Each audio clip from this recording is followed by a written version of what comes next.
예, 성령 강림 주일이 됐기 때문에 성령 충만, 성령 임재에 대해서 제가 말씀을 드리겠습니다. 네, 설교 제목이 술과 성령입니다. 술과 성령입니다. 이것으로 성령 임재를 말씀드리겠습니다.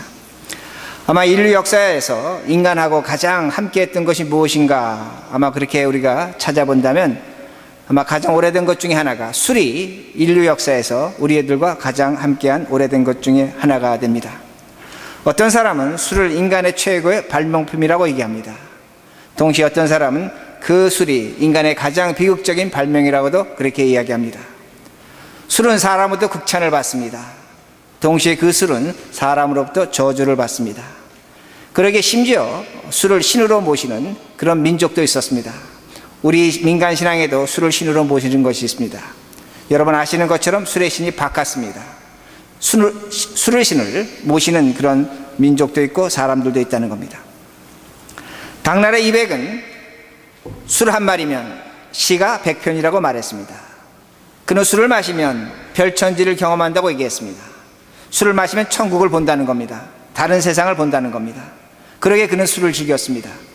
그러나 이백이 막상 술에 깨어있을 때 그의 인생은 비참했습니다. 가난했습니다. 울분으로 차 있었습니다. 그의 현실은 지옥이었다는 겁니다. 술 마실 때는 천국이었습니다. 그러나 술에 깨어있을 때는 그는 지옥의 삶을 살았다는 것입니다. 오늘도 이 세상의 많은 사람들이 술로 별천지, 천국의 맛을 보려고 한다는 말씀이 됩니다. 우리가 너무나 잘 아는 이야기가 있습니다. 사람이 처음에 술을 마십니다. 그리고 시간이 지나가면 술이 술을 마십니다. 그리고 마지막에 술이 사람을 마신다고 그렇게 말합니다. 그만큼 술에 위력이 있는 것입니다. 힘이 있는 것입니다. 여러분 저 건너편에 가면 허드슨 강변이 있습니다. 허드슨 강이 넓습니다. 깊습니다. 사람은 그곳에 빠지면 죽습니다. 그러나 오늘 저 넓고 깊은 강보다 더 많은 사람들이 조그만 술잔 속에 빠져 죽습니다. 그만큼 술이 세다는 겁니다. 힘이 있다는 겁니다. 우리를 죽이고 있다는 말씀이 됩니다. 한 모금도 안 되는 그 술잔입니다. 그러나 그 한 모금 안 되는 술잔에 빠져 죽는다는 말씀이 됩니다. 그러게 오늘 18절에 술 취하지 말라. 이는 방탕한 것이니 오직 성령의 충만을 받으라. 여기서 술이라는 것은 헬라어로 오이노스라는 단어를 썼습니다. 포도주라는 겁니다. 그런데 우리는 술 취하지 말라 이렇게 말씀을 하고 있기 때문에 무조건 술을 마시지 말라 그렇게 우리가 성경을 번역하려고 합니다. 그러나 헬라어 문법으로 보면 그렇지 않습니다. 지금 너가 술을 마시고 있다는 겁니다. 마시는 건 좋다는 겁니다. 그런데 한 잔만 더 마시면 너는 취한다는 겁니다. 한 잔만 더 마시면 취한다는 겁니다. 그러니까 마시지 말라는 겁니다. 그 술을 마시면 너는 취할 것이고 방탕하게 될 것이라고 그렇게 성경은 가르치고 있습니다. 오늘 술이 무엇인가입니다. 음식입니다. 좋은 것입니다. 그러나 그 술이 지나치면 우리를 잡아먹는 괴물이 된다는 말씀입니다. 별천지가 아니라는 겁니다. 그러게 제가 200의 말씀을 드린 것처럼 지옥이 찾아온다는 겁니다. 고통이 찾아온다는 겁니다. 오늘도 많은 예수 믿는 사람들이 술을 음식이라고 얘기합니다. 맞습니다. 음식입니다. 신자도 술을 마실 수 있다고 합니다. 예, 마실 수 있습니다. 성경에 보면 바울은 디모데에게 포도주를 약으로 쓰라고 말합니다. 선한 사마리아는 강도 만난 자를 포도주와 기름으로 싸매 주었습니다. 고쳐 주었습니다. 예수님도 최후의 만찬에 포도주를 사용하셨습니다. 나쁘다는 건 아십니다. 좋은 의미도 갖고 있습니다. 긍정적인 것도 갖고 있다는 말씀입니다. 그러나 문제는 뭐냐면 우리들이 술을 절제할 능력이 없다는 겁니다. 우리들이 술을 이길 수 없다는 겁니다. 이것이 술의 힘이란 그 말씀입니다. 그 술이 우리를 지배한다는 말씀입니다. 그러기에 바울은 성령을 설명할 때에 술을 이용해서 설명합니다. 술과 성령을 같은 차원에서 놓고 성령을 설명한다는 말씀입니다. 우리가 술을 이길 수 없는 것처럼 성령을 이기지 못합니다. 성령이 우리를 지배합니다. 성령이 우리의 삶을 끌고 간다는 그 말씀입니다. 그러게 18절 후반절에 오직 성령의 충만을 받으라. 성령 충만을 받으라고 말씀합니다. 이 말씀도 성령 충만 한 번에 받으라는 그런 의미가 아닙니다. 성령의 충만이 오늘도 내일도 매일매일 찾아온다는 그런 의미가 있습니다. 어제 성령 받았습니다. 오늘도 성령 받아야 됩니다. 내일도 성령을 받아야 된다는 겁니다. 다시 말씀드리자면 성령에 취해 살라는 겁니다. 술에 취하듯이 성령에 취해 살라는 것이 바로 바울이 우리에게 가르쳐주는 말씀입니다. 성령에 취하면 성령에 이끌려갑니다. 성령의 지배를 받습니다. 성령을 이기지 못합니다. 성령이 우리를 책임져 준다는 말씀입니다. 그러기에 바울은 성령과 술을 동시적으로 같은 의미로 사용하고 있다는 말씀이 됩니다. 그러기에 제가 다시 술을 말씀드리겠습니다. 우리가 너무나 잘 아는 것처럼 술을 마십니다. 이런 얘기가 있습니다. 첫 번째 첫 잔은 술을 신사로 만든다고 얘기합니다. 두 번째 술잔은 신사에서 바보로 만든다고 합니다. 세 번째 술잔은 그 바보에서 악마로 만든다고 합니다. 짐승으로 만든다고 합니다. 그리고 마지막 술잔이 짐승에서 악마로 만든다고 그렇게 얘기합니다. 제가 다시 말씀드리겠습니다. 여러분 아마 혼돈되시니까. 첫 번째 술잔은 마시면 신사가 됩니다. 두 번째 술잔은 바보가 됩니다. 세 번째 술잔은 짐승이 됩니다. 마지막 술잔은 악마가 된다는 겁니다. 이걸 잘 기억하셔야지 오늘 성경 말씀을 여러분이 기억할 수가 있습니다. 오늘 우리에게 이런 술이 있다는 말씀이 됩니다. 다시 말씀드리지만 술은 우리의 본성을 변화시킨다는 말씀이 됩니다. 성령도 똑같습니다. 성령도 오늘 우리에게 찾아오시면 우리의 본질을 변화시킵니다. 그러기에 오늘 성경은 우리에게 성령 충만을 받으라고 그렇게 말씀합니다. 술 마시는 사람이 매일매일 술을 마십니다. 성령도 매일매일 오늘도 내일도 받아야 된다는 그 말씀이 됩니다. 그러기에 오늘 성경 말씀을 보면 성령에 취하는 정도에 따라서 우리의 신자의 삶이 어떻게 나타나는가를 분명히 설명하고 있습니다.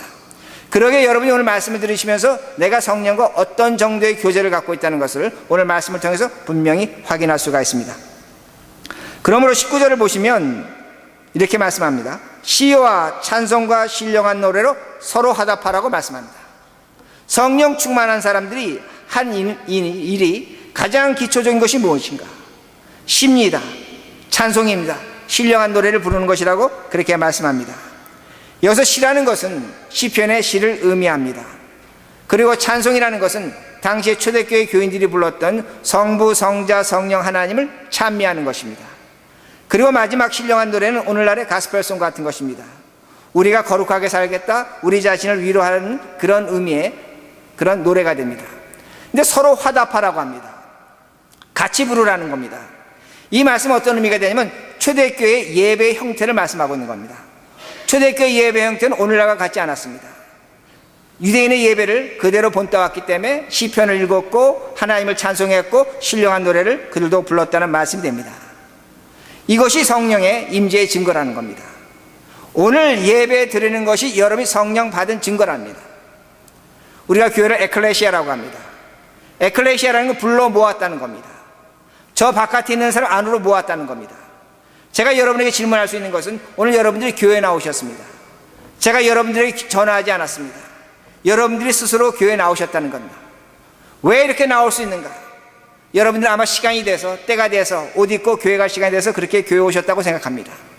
성경은 그렇게 말씀하고 있지 않습니다. 성령 하나님께서 여러분을 불러 모아주신 것입니다. 오늘 우리가 예배를 드리고 있다는 이 사실 자체가 성령의 임재의 증거라는 겁니다. 나는 성령 받지 못했습니다. 나는 성령이 뭔지 모르겠습니다. 그렇지 않다는 겁니다. 내가 예배를 드리고 있다면 이것이 성령 받은 증거란 말씀이 됩니다. 예배 참석이 성령이라는 겁니다. 자, 그러면 우리가 다시 한번 질문해 봐야 됩니다. 우리가 그러면 어떻게 내가 감각적으로 성령을 체험할 수 있는가입니다. 여러분이 예배 중에서 마음의 문을 여셔야 한다는 말씀이 됩니다. 성령 하나님에 대한 간절함과 애절함이 있어야 된다는 겁니다. 여러분이 마음을 먼저 여셔야 된다는 겁니다. 내 마음을 닫고 성령을 체험하겠다는 것, 그거는 맞지 않는다는 말씀이 됩니다. 하나님은 인격의 하나님입니다. 이걸 잊지 마시기 바랍니다. 그러게 그 하나님이 오늘 우리에게 찾아오시려면 여러분이 먼저 여러분의 마음의 문을 열 때 성령께서 우리를 찾아오신다는 것입니다. 간절함과 애절함이 있어야 된다는 겁니다. 제가 과거에 강원도 행성에 십자가 선교를 간 적이 있습니다. 거기 부목사님이 과거에 술을 많이 드시던 분이었습니다. 근데 그분이 저한테 이렇게 말씀합니다. 목사님, 때로는 내가 술이 먹고 싶을 때, 술에 취하고 싶을 때 그 강원도 행성 산골에서 추운 겨울날 산을 몇 개 넘어가면서 술을 사러 갔습니다. 술에 취하고 싶어서, 술 마시고 싶어서 산을 그렇게 넘어갔다고 그분이 말씀하십니다. 술에 대한 간절함이 있었다는 겁니다. 애절함이 있었다는 겁니다. 그럴 때 그가 술에 취했습니다. 여러분도 마찬가지입니다. 우리도 오늘 성령을 간절히 받기를 원하십니까? 성령에 대한 느낌을 갖기를 원하십니까? 체험하기를 원하십니까? 여러분이 성령에 대해 마음을 여셔야 된다는 겁니다. 간절함과 애절함이 있을 때에 성령이 우리를 찾아오신다는 그 말씀이 됩니다. 성령을 우리에게 초대할 수 있다는 말씀이 됩니다. 그러면 성령이 내 안에 들어와 있다는 그 증거가 무엇인가입니다. 성령이 오늘 나와 함께하고 있다는 증거가 무엇인가입니다. 다른 것이 아닙니다. 믿음이 생깁니다. 희망이 생깁니다. 소망이 생긴다는 겁니다. 나도 알 수 없는 기쁨이 있다는 겁니다. 어려운 문제가 있습니다. 힘든 것이 있습니다. 그러나 두려워하지 않습니다. 걱정하지 않습니다. 하나님께서 무엇인가 하실 것이라는 겁니다. 성령의 역사라는 겁니다. 믿음과 소망과 생명력을 갖는 겁니다. 감사함을 갖는다는 겁니다. 이것이 오늘 성령을 가진 사람이 이 땅에서 천국의 삶을 사는 것입니다. 당나라의 이백은 술 마시고 천국을 경험한다고 말했습니다. 그러나 오늘도 우리가 이 세상 살아가지만, 힘들고 어려운 삶을 살아가지만 성령으로 얼마든지 하늘나라 천국을 경험할 수 있다는 말씀이 됩니다. 이것이 성령 체험이라는 말씀이 됩니다. 두 번째 성령 충만은 19절 후반절에 이렇게 말씀합니다. 너희 마음으로 주께 노래하며 찬송하며. 똑같은 예배를 드리는 겁니다. 그런데 예배를 어떻게 드리라고 말씀하냐? 너희 마음으로 노래하라고 말씀합니다. 찬양을 하는 겁니다. 시편을 읽는 겁니다. 그런데 마음속으로 하나님께 찬양하라고 예배드리라고 그렇게 말씀합니다. 제가 아까도 좀 전에 말씀드렸지만 첫 번 술잔을 마시면 뭐가 된다고 말씀드렸습니까? 신사가 됩니다. 근데 두 번째 술잔을 마시면 바보가 됩니다. 제가 국민학교 때 바보 친구가 있었습니다. 그 바보 친구는 솔직합니다. 정직합니다. 있는 얘기 없는 얘기 다 해낸다는 말씀이 됩니다. 술 취한 사람들 취중 진담이라고 말합니다. 술 취하면 마음속에 있는 걸 다 토해냈습니다. 진실을 얘기한다는 겁니다. 사실을 얘기합니다. 그러게 영어 속담 중에 어떤 것이 있냐면 술병 바닥이 보이면 그 사람 마음의 바닥이 보인다는 그런 말이 있습니다. 술병이 차 있을 때는 진실을 얘기하지 않습니다. 그러나 술병이 빌수록, 바닥이 보일수록 그 사람이 그때 가서 진심을 얘기한다고 그렇게 말합니다. 술 취한 바보가 말하는 진실이 무엇인가입니다. 술 취한 바보가 행동하는 진실된 행동이 무엇인가입니다. 다른 것이 아닙니다. 우리가 며칠 전에 신문을 통해서 봤지만은 청와대 대변인이 한 나라를 망신시켰습니다. 한 국가를 창피 주었습니다. 그가 과거에 높은 자리에 있었습니다. 누구보다 높았습니다. 한순간에 나락에 떨어졌습니다. 그 가정이, 그 자신이 정말로 얼굴을 둘 수 없게 됐다는 겁니다. 술 마실 때 나오는 그의 진심이었습니다. 바보가 하는 진실된 행동이었다는 말씀이 됩니다. 많은 사람들이 술을 마십니다. 근데 바닥을 봅니다. 술병의 바닥을 본다는 겁니다. 술병의 바닥을 본다는 건 그 인생의 바닥을 보는 것입니다. 그가 갖고 있는 돈의 바닥을 보는 것입니다. 건강의 바닥을 보는 겁니다. 명예의 바닥을 보는 것입니다. 그가 갖고 있는 것을 바닥을 친다는 겁니다. 내려간다는 겁니다. 이것이 술의 힘이라는 그 말씀이 됩니다. 오늘 우리들이 바닥의 인생을 칠 수가 있습니다. 세상 것을 받아서 바닥과 같이 살 수 있다는 겁니다. 그러면 우리들이 어떻게 하면 다시 한번 올라갈 수 있는가입니다. 방법은 하나입니다. 하나님을 바라봐야 된다는 그 말씀이 됩니다. 하늘을 바라볼 수 있는 것, 유일하게 우리에게 주어진 것, 예배라는 말씀이 됩니다. 그런데 오늘 예배는 무엇입니까? 말하지 말라는 겁니다. 마음으로 찬송하라고 그렇게 말씀하고 있습니다. 다시 말씀드린다면 오늘 여러분들의 삶에 규칙이 있어야 된다는 겁니다. 관습이 있어야 된다는 겁니다. 그건 무엇이냐면 예배가 오늘 우리 삶 속에 습관이 되어야 됩니다. 우리 삶의 규칙이 되어야 된다는 그 말씀이 됩니다. 오늘도 많은 신자들은 예배 드리는 것을 의무로 생각합니다. 책임으로 생각합니다. 일주일에 주일이 됐으니까 교회 가야 돼. 내가 오늘 주일날 이 교회를 빠지면 목사님이 전화할 거야. 뭐 그럴 수도 있습니다. 그것을 예배 오는 것도 인정합니다. 그러나 예배는 우리에게만 주어진 특권입니다. 축복입니다. 여러분이 확실히 믿고 확신하셔야 됩니다. 예배만이 우리의 문제 해결이라는 것입니다. 예배만이 오늘 바닥을 치는 인생이 올라갈 수 있는 유일한 방법이라는 말씀이 됩니다. 예배로 여러분의 인생을 채워보시기 바랍니다. 여러분의 운명이 바뀝니다. 인생이 바뀐다는 그 말씀이 됩니다. 술은 저 밑에서 위에서 밑으로 떨어지게 합니다. 그러나 예배는 바닥에서 위로 올라가게 한다는 그 말씀이 됩니다. 그러게 어떤 사람이 이렇게 말합니다. 예배에 성공하면 인생에 성공한다는 겁니다. 이것이 우리에게 준 복 중의 복이라는 겁니다. 예배를 귀하게 여기시라는 겁니다. 그 예배를 귀하게 여길 때 성령 하나님께서 여러분을 분명히 올려주신다는 그 말씀이 됩니다. 그리고 세 번째 20절에 이렇게 말씀이 있습니다.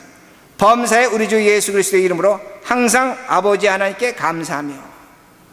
성령의 사람은 범사에 주님의 이름을 부릅니다. 이름을 부릅니다. 근데 이름을 부른다는 것은 내가 그 사람처럼 살겠다는 그런 의미도 갖고 있습니다. 근데 주님의 이름이 나옵니다. 뭐라고 주님의 이름이 나오냐면 우리 주 예수 그리스도의 이름, 우리 주 예수 그리스도, 이 이름을 범사에 부를 때 하나님께 감사한다고 그렇게 말씀합니다. 자, 이 이름이 어디서 나오는가? 로마서 1장 4절에 보면 나옵니다. 우리 주 예수 그리스도, 즉 나사렛 예수가 십자가에서 죽고 부활한 다음에 로마서 1장 4절에서 정식으로 그의 명칭을 알려줍니다. 우리 주 예수 그리스도라는 겁니다. 우리 주 예수 그리스도라는 건 어떤 의미가 되냐면 십자가에서 죽고 부활했다는 그런 의미가 있다는 겁니다. 그 이름을 부르라는 겁니다. 어떤 의미가 되냐면 오늘 우리들이 예수 그리스도와 같은 삶을 살겠다는 그런 의미가 바로 그 이름이란 말씀이 됩니다. 이 세상에 보면 두 가지 동물들이 있습니다. 야생동물이 있고 집에서 키우는 가축이 있습니다. 이 두 가지가 있습니다. 근데 야생동물은 보면 스스로 살아갑니다. 자유를 잊습니다. 독립적으로 살아갑니다. 사람을 의지하지 않습니다. 그러게 먹이를 스스로 구합니다. 위험과 싸웁니다. 힘들게 살아갑니다. 이것이 바로 우리가 보는 야생동물인 것을 알 수가 있습니다. 그러나 가축은 그렇지 않습니다. 가축은 사람이 책임집니다. 먹이를 줍니다. 지켜줍니다. 보호해줍니다. 그 대신 가축은 자신의 노동력을 사람에게 제공합니다. 더 나아가서 자신의 고기, 가죽, 털, 모든 것을 사람에게 주는 것을 우리가 알 수 있습니다. 그 대신 사람은 그 가축을 보호해준다는 말씀이 됩니다. 제가 이렇게 비유하는 것을 여러분 양해하시고 한번 여러분 속으로 대답해 보시기 바랍니다. 우리가 하나님 앞에서 야생동물로 살아가고 있습니까? 가축 같은 모습으로 살아가고 있습니까? 어떤 모습으로 우리가 살아가고 있는가 합니다. 오늘 하나님 앞에서 우리가 야생동물로, 그렇지만 가축과 같은 모습인가입니다. 제가 이것을 일부에 질문했을 때 많은 분들이 예, 우리는 가축과 같은 모습으로 살아갑니다. 그렇게 대답을 하셨습니다. 하나님이 우리를 지켜주십니다.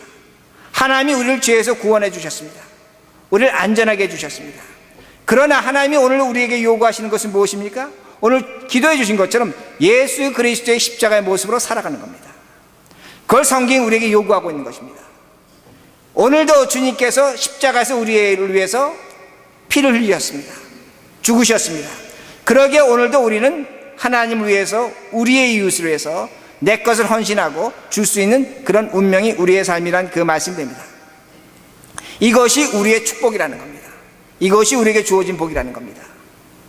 자, 무엇이 우리를 행복하게 하는가입니다. 제가 한번 질문할 테니까 여러분 또 한번 대답해 보시기 바랍니다. 받는 것이 있습니다. 주는 것이 있습니다. 어떤 것이 더 행복하겠습니까? 받는 것이 있고 주는 것이 있습니다. 빼앗기는 것이 있습니다. 빼앗김을 당하는 것이 있습니다. 어느 것이 더 행복하겠습니까? 높아지는 것이 있습니다. 낮아지는 것이 있습니다. 어느 것이 더 행복하겠습니까? 제가 이거를 일부 예배 때 또 질문했습니다. 젊은 분들은 이렇게 대답을 했습니다. 높아지는 겁니다. 받는 것입니다. 뺏는 것입니다. 그럴지도 모릅니다. 그런 나이나 많이 드신 분은 이렇게 대답을 하셨습니다. 아닙니다. 주는 것입니다. 주는 것이 행복입니다. 부모는 자식에게 사랑해 줄 때 행복합니다. 빼앗김을 당하는 것이 행복입니다. 낮아지는 것이 행복입니다. 인생 살아보면서 느낀 결론이라는 겁니다. 이것이 우리의 행복이라는 겁니다. 예수 그리스도가 우리에게 주어진 삶, 십자가의 삶이 우리의 진정한 행복의 가치를 갖고 있다는 겁니다. 이것이 성령의 사람이라는 그 말씀이 됩니다. 그러나 바보는 그렇지 않습니다. 바보는 술에 취하면 짐승이 됩니다. 야생 동물과 같이 산다는 겁니다. 빼앗아야 됩니다. 강해져야 됩니다. 높아져야 됩니다. 그러나 불안한 겁니다. 언제 죽을지 모르는 겁니다. 그러기에 그 모습이 오늘 성령 없는 사람의 모습이라는 겁니다. 오늘 우리가 성령이 있다면 얼마든지 빼앗길 수 있는 겁니다. 얼마든지 줄 수 있는 것입니다. 얼마든지 누리지 못할 수 있는 것입니다. 그러나 이것이 우리의 행복이요, 이것이 성령 받은 사람의 증거란 말씀이 됩니다. 왜 그럴 수 있는가입니다. 다른 것이 아닙니다. 우리는 하나님의 이름을 부를 수 있는 겁니다. 하나님의 이름을 부를 수 있는 겁니다. 가축에겐 이름이 있습니다. 주인을 부를 수가 있는 겁니다. 주인이 부르면 대답하는 것이 가축이라는 겁니다. 오늘도 우리 가운데 어떤 분은 어려움이 있습니다. 당하고 있는 문제가 있습니다. 내가 이 문제 어떻게 할 것인가? 이것이 분명히 나에게 어려움을 줄 텐데, 하나님의 이름을 부르시라는 겁니다. 주님의 이름을 부르시라는 겁니다. 성령님께서 우리에게 피할 길을 주십니다. 지혜를 주십니다. 갈 길을 알려주신다는 그 말씀이 됩니다. 내가 오늘 당하는 어려움도 하나님께서 오늘 나에게 주시는 하나의 삶의 방법인 것을 분명히 알게 된다는 겁니다. 이것이 성령 충만이라는 말씀이 됩니다. 마지막으로 성령 충만해진 것은 21절입니다. 그리스도를 경외함으로 피차 복종하라. 그리스도를 경외함으로. 사람이 있는데 사람들에게 복종하라는 겁니다. 복종하는 이유가 그 사람이 강해서 복종하라는 것이 아닙니다. 그 사람이 못나서 무시하라는 것이 아닙니다. 하나님을 경외함으로, 하나님을 두려워하기에 서로 복종하라고 그렇게 말씀하고 있습니다. 제가 아까 말씀드린 것처럼 술을 마시는 사람이 마지막까지 술을 마시면 뭐가 된다고 말씀드렸습니까? 짐승에서 악마가 된다고 말씀드렸습니다. 악마가 된다고 말씀드렸습니다. 술 마신 사람이 가장 마지막에 같아서 나타나는 현상이 무엇이냐면 사람을 괴롭히는 겁니다. 분풀이하는 것이라는 말씀이 됩니다. 악마는 천하에 두려운 것이 없습니다. 하나님도 두려워하지 않습니다. 사람도 두려워하지 않다는 겁니다. 눈에 보이는 것이 없다는 것입니다. 그러기에 사람을 학대합니다. 고통을 준다는 말씀이 됩니다. 그리고 그 악마가 술에 깬 다음에 정신을 찾는 다음에 이렇게 얘기합니다. 목사님, 술 취해서 그랬습니다. 술 때문에 그랬습니다. 내가 아내에게 잘못했다고 말하겠습니다. 그 사람을 찾아가서 사과하겠다고 말합니다. 그러나 그건 썩을 짓입니다. 그건 이미 악마 짓을 한 것이란 것입니다. 술에 빔을 빌려서 자신이 잘못했다고 얘기합니다. 술에게 변명하고 있다는 말씀이 됩니다. 이런 사람은 사람을 지치게 만드는 겁니다. 주변 사람이 떠나가 버리고 만다는 겁니다. 사람들이 그를 포기한다는 그 말씀이 됩니다. 마찬가지라는 겁니다. 오늘 우리들이 성령에 취했지 않으면 이런 삶을 얼마든지 살 수 있다는 겁니다. 제가 가끔 산 얘기를 드립니다. 산에 가면 딱 두 종류의 나무가 있는 것을 알 수가 있습니다. 살아있는 나무가 있고 죽어있는 나무가 있습니다. 죽어있는 나무는 열매가 없습니다. 가지가 없습니다. 이파리도 없습니다. 심한 바람이 불면 넘어집니다. 혼자 넘어져서 혼자 죽으면 좋습니다. 그 죽은 나무가 넘어질 때 옆에 있는 멀쩡한 나무들, 살아있는 나무를 해치는 것을 볼 수가 있습니다. 살아있는 나무를 부러뜨린다는 겁니다. 악마적이라는 겁니다. 왜? 성령이 없을 때 이런 일이 얼마든지 일어날 수 있다는 말씀이 됩니다. 그러나 성령의 사람은 살아있는 사람입니다. 하나님이 내 안에 살아있다는 겁니다. 살아있는 나무와 같다는 겁니다. 가지가 나옵니다. 잎이 나옵니다. 열매가 맺힙니다. 다른 사람에게 유익을 준다는 겁니다. 기쁨을 준다는 겁니다. 새들이 와서 쉴 수가 있습니다. 사람들이 그 열매를 먹을 수 있다는 말씀이 됩니다. 이것이 성령 충만이라는 겁니다. 오늘도 많은 신자들이 성령 충만을 신비한 것 경험하는 것, 어떤 환상을 체험하는 것, 그걸 성령 충만으로 그렇게 이해하고 있습니다. 그러나 성경 다시 한번 보시기 바랍니다. 성령 충만이라는 단어가 나올 때는 어떤 의미로 사용하고 있냐면 우리의 인격의 변화입니다. 삶의 변화입니다. 하나님을 위해서, 다른 사람을 위해서 얼마나 수고하고 낮아지고 헌신하는 성령 충만으로 분명히 말씀하고 있다는 내용이 됩니다. 그러게 제가 말씀을 마칩니다. 우리가 성령 강림을 맞이해서 성령 충만을 오늘 말씀드리고 있습니다. 여러분이 성령 충만하기를 원합니다. 성령 충만하기를 원하십니까? 가장 중요한 건 다른 것이 아닙니다. 성령이 여러분과 함께 하십니다. 성령이 내 안에 계십니다. 그 성령의 마음의 문을 여시기 바랍니다. 간절히 찾으시기 바랍니다. 구하시기 바랍니다. 그는 분명히 우리 안에 들어오실 것이고 역사하고 응답하실 것이라는 말씀이 됩니다. 이것이 예배라는 겁니다. 이것이 신자의 삶이라는 겁니다. 그리고 그 성령 충만은 열매가 있는 삶입니다. 유익을 주는 삶입니다. 진정한 행복을 구하는 삶입니다. 낮아지는 것입니다. 빼앗기는 것입니다. 주는 것입니다. 이런 성령 충만의 삶을 사시는 우리 모두가 되길 바랍니다.